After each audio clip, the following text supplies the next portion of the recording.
kasus narkoba dari seluruh Indonesia. Sumatera Utara itu peringkat pertama.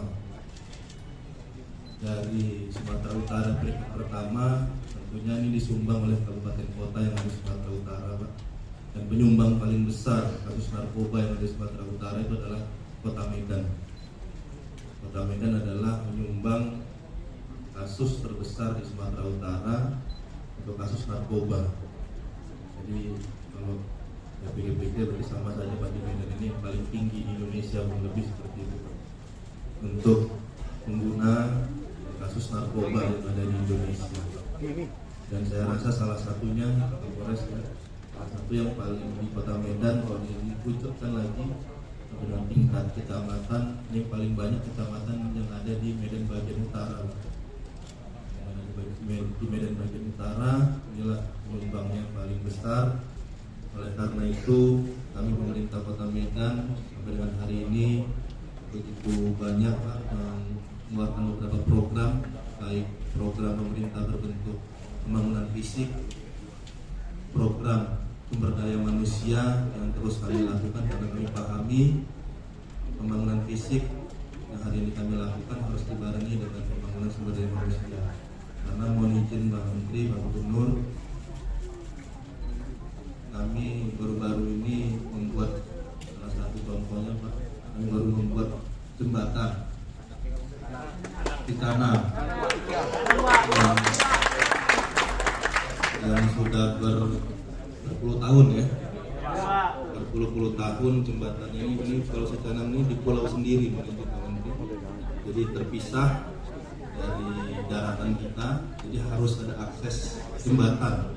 Selama ini jembatan masih jembatan besi biasa, tidak layak untuk digunakan.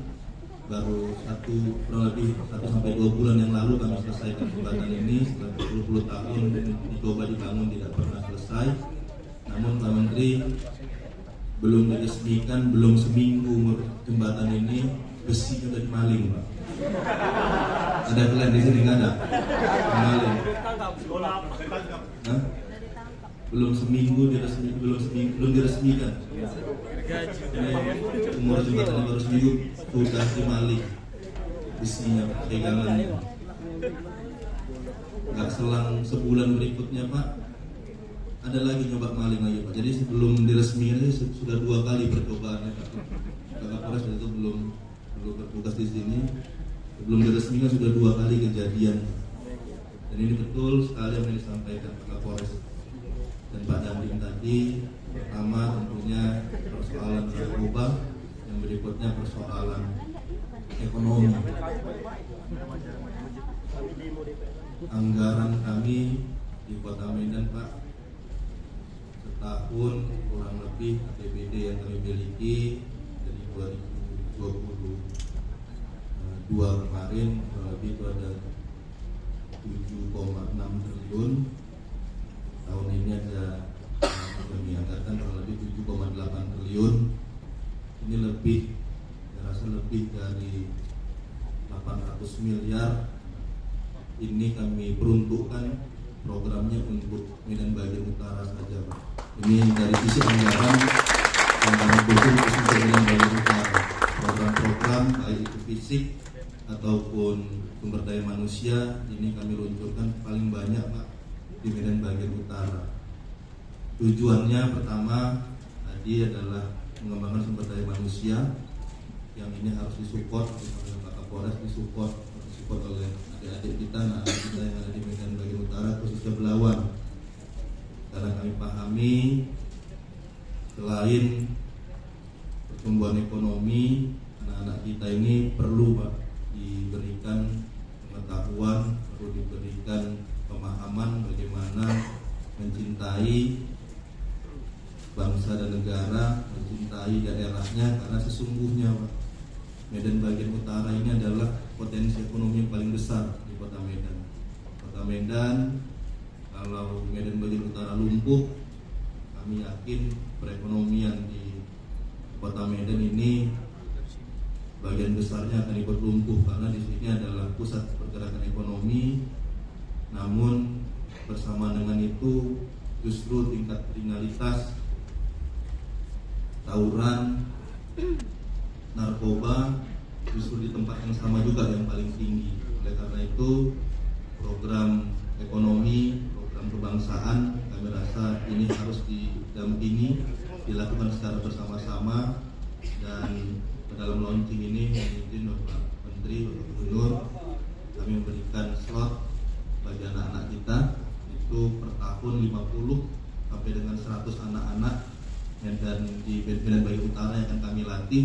Cita-citanya, keinginannya tentunya seperti sampaikan Pak Dandim tadi, mudah-mudahan latihan ini mempermudah dari sisi kesiapan, baik itu mental, fisik, dan ilmu pengetahuan untuk bisa masuk ke TNI. Dan juga apabila memang nasibnya tidak pakai seragam,